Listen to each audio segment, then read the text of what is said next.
Hey guys, what I want to bring up today that really bugs me is coaches who are paid by clients that get frustrated that, their client is not following through, listening to their advice, and then this ends up, you know, creating this weird relationship between coach and client.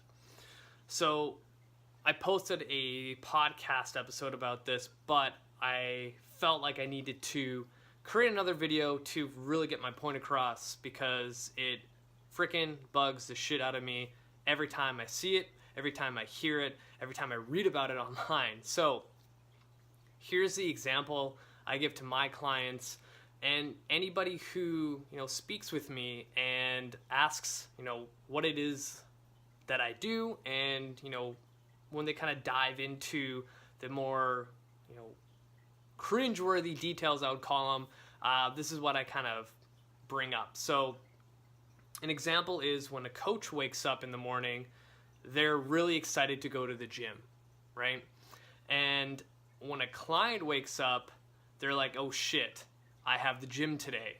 And the last thing on their mind is, I'm going to give 110% when I go into the gym. I'm going to work my ass off. I'm going to push myself to the limit, and I'm going to feel better after, and I'm going to get healthier. That's the last thing that they think about. When in reality, the example I give is the typical family that I train. The husband owns his own business, the mom is working, and she's also raising 3 to 4 children at the same time. They wake up, they're like, oh shit, I have 10 different things I need to get done before I gotta leave for work.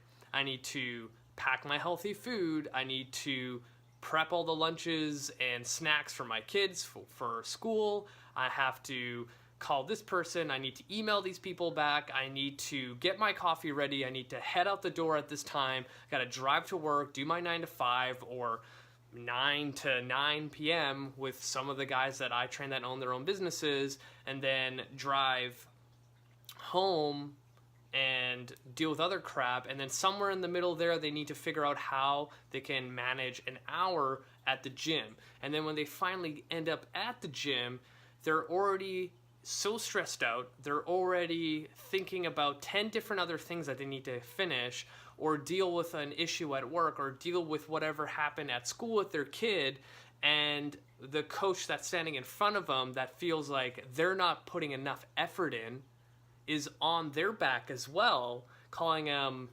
lazy, or they don't want it bad enough, or they're just not putting enough effort in. Now, what I've seen before is, coaches even telling them in person that, hey, if you want to be successful, you got to do X, Y, and Z. I get that. But sometimes the client doesn't need to hear that, right? They know they need to make exercise a priority. They know it's good for them, but they're not good at what coaches do. We can have the busiest schedule in the world, and somehow we'll figure out how to work out.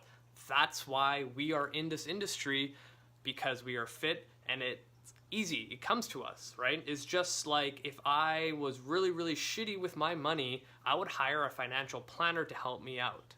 And I would expect that they would kind of lead me from point A to Z no matter how long it takes. That's their job. Whereas a coach that's frustrated with their client, if you use that same example with the financial planner, say my planner gave me 2 pieces of homework to save more money, and I don't do it, and then they turn around and tell me, hey, by the way, because you weren't doing this, you weren't saving enough money, I'm going to fire you as a client. That doesn't make sense to me. I wouldn't do that to any of my clients because they only spend an hour or 2 hours with me per week. I don't know what else is going on in their life. They can have 30 things happening in 1 week, and the last thing they're thinking about is going to the gym. So what our job is as coaches is to make that hour tolerable for them. And what this means is, for the most part, most clients that I train or any other coach that trains out there, they don't enjoy exercise. right? We do have some clients that are like, yeah, I want to get healthier, I want to get stronger, I want to put 10 pounds more on my deadlift. Yeah, we all get those, but for the most part, if you're dealing with general population, they don't have that inside them where they're like, oh yeah, I can't wait to work out. Like, that doesn't happen. If they show up to the gym in that kind of mindset where it's like a chore, they just have to do it, just like if they brush their teeth every day, they just have to do it. It's not fun. But when the coach comes in front of them and is excited to talk to them, excited to know what they did on the weekend, they're curious about how their kid's hockey game went, that hour flies by really quick, and out of nowhere they're sweating, their heart's racing, and at the end of it the hour's over and they're like, oh, okay, well, wasn't that bad. And that makes them want to come next week. So this idea of coaches almost having like tunnel vision, seeing that their client's only lazy and doesn't want it bad enough, like, that doesn't make sense to me, and it bugs the shit out of me so much when I hear it, see it, or read about it. So for all the coaches out there, meet your clients halfway. And I think I said this in my last video, like, meet your client halfway. They have other shit going on.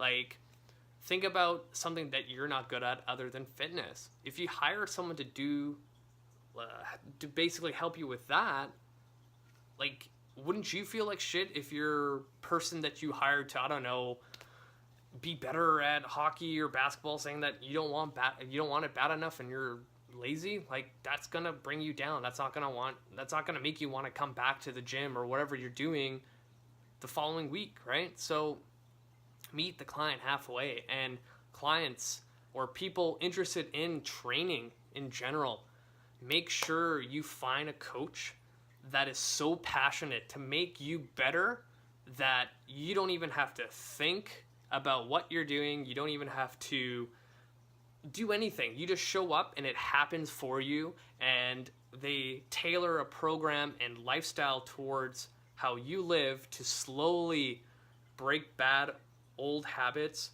build new ones, and then out of nowhere you look down 2-3 years down the road and you're like, oh shit, I've been going to the gym regularly for twice a week for 3 years. I've been drinking more than half a cup of water per day. I've been eating vegetables at least once in a day, and I've never done that in my life. That is a huge fucking win for you.